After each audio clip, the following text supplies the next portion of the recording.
Crossroads? For the Crossroads Music Archive, I started in November of 2002 is when I started for the Crossroads Music Archive. I had been working for the Vietnam Archive before that, which is also located in this building but separate from the library.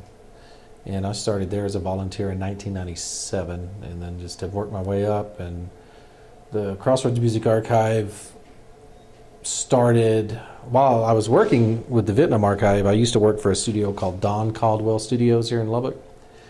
And when the original location closed down, all the master tapes were moved to some barns and things. And I was like, oh, this stuff's going to get ruined in the elements of dust and heat and things like that. And so I got some people together and we moved those master tape collections over here.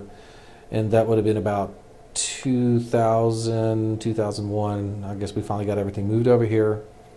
And I came on in November 2002 as archivist for the collection and working in the audio-visual department for the Southwest Collection Special Collections Library. And so since then, the Crossroads Music Archive, we now have over 100 music collections of various music genres and from just a wide array of people. And, you know, it encompasses music recordings, video recordings, posters, flyers, song lyrics, photographs, artifacts, just a little bit of everything that you might find in a personal collection. It's what we do is we like to collect collections from people. Like we have Michael Martin Murphey, who's a Grammy Award-winning American singer-songwriter. We have his collection here. We have Bob Livingston, David Box, who was in the Crickets after Buddy Holly. We have Jesse Guitar Taylor. We're the official archive of him also. Tommy and Charlene Hancock, who used to own the Cotton Club here in Lubbock, Texas, which is a very famous place out on the Slayton Highway where a lot of music acts played. We have their collection. Alan Munday, Joe Carr, and just the list goes on and on.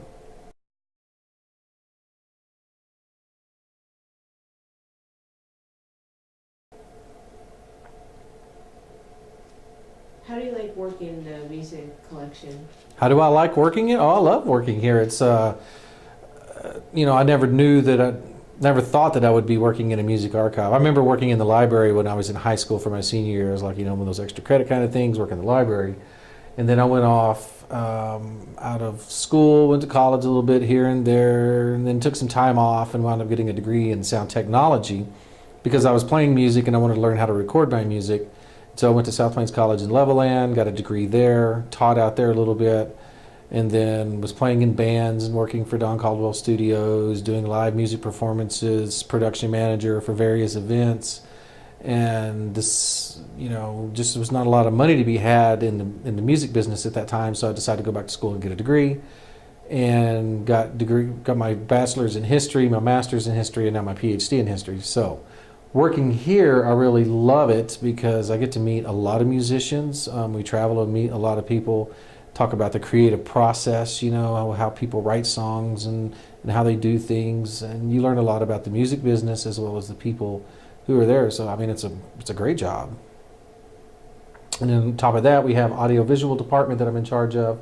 In there, we get to transfer older analog materials and digitize them and help for preservation so that people have access in more modern formats and digital formats. It makes it easier for access for people to see older film, listen to older recordings.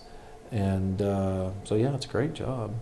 How do you think listeners, students who come to the Crossroads respond to the vast collection? We don't have a lot of people coming in. I've had just a few people you know, come in and use some things. You know, 10 years for an archive, it's a fairly new archive. We want to get more researchers in, so one thing we're working on beginning this summer is putting a plan in place to get a lot of the materials that we have digitized online. That way we can create, get more people access by getting it online, because not everybody can come to Lubbock, Texas, and not everybody who's here on campus is interested maybe in music or something like that.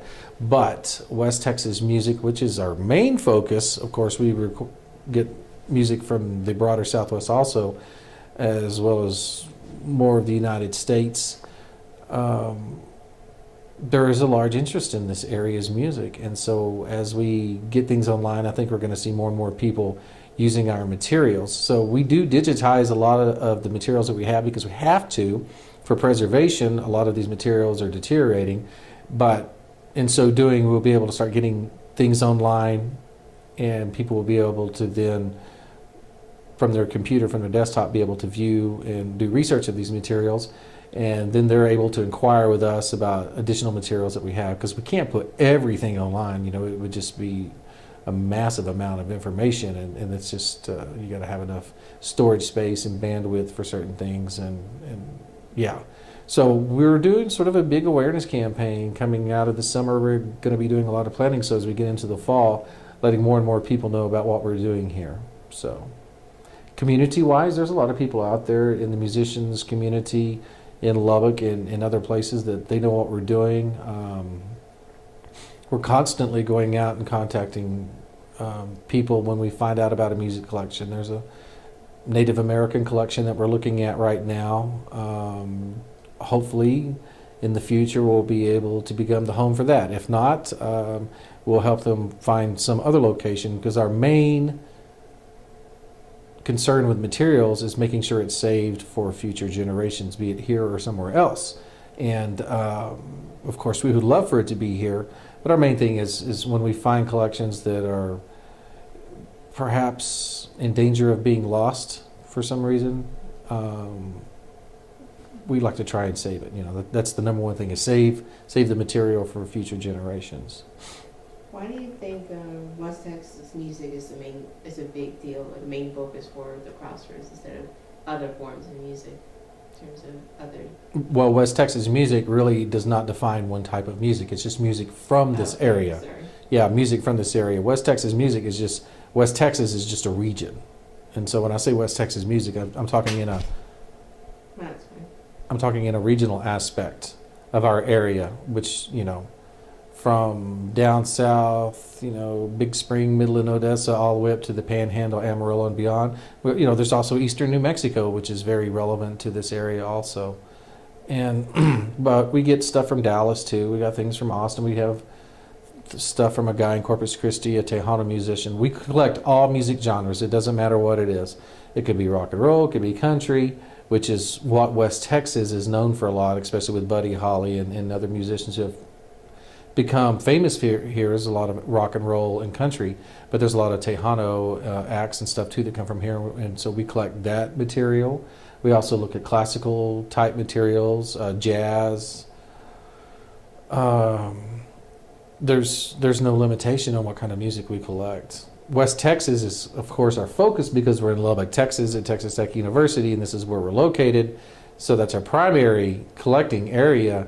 But we also branch out, and we look at singer-songwriters and you know, influential people, maybe in music.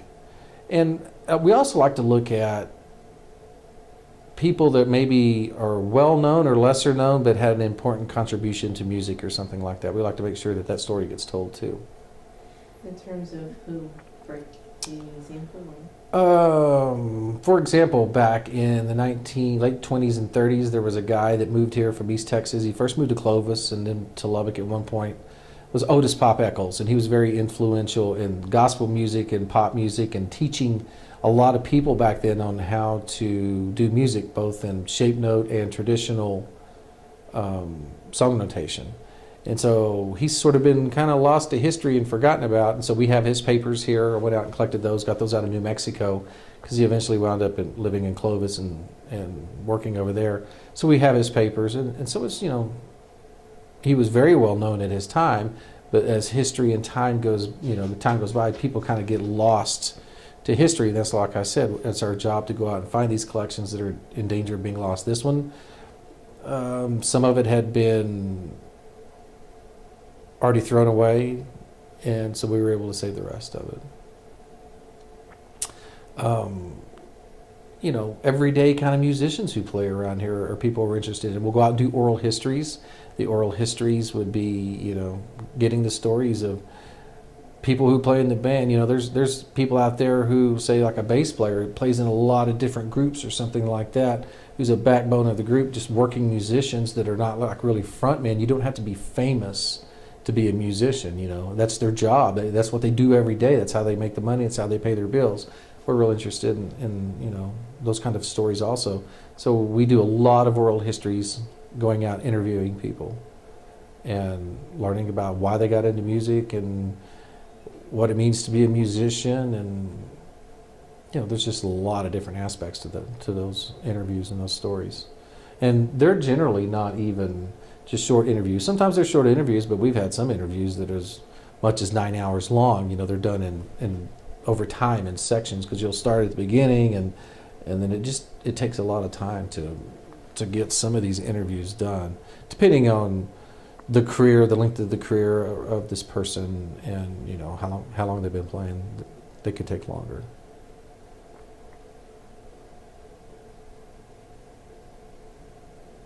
Is there, since you said, is there a fear for,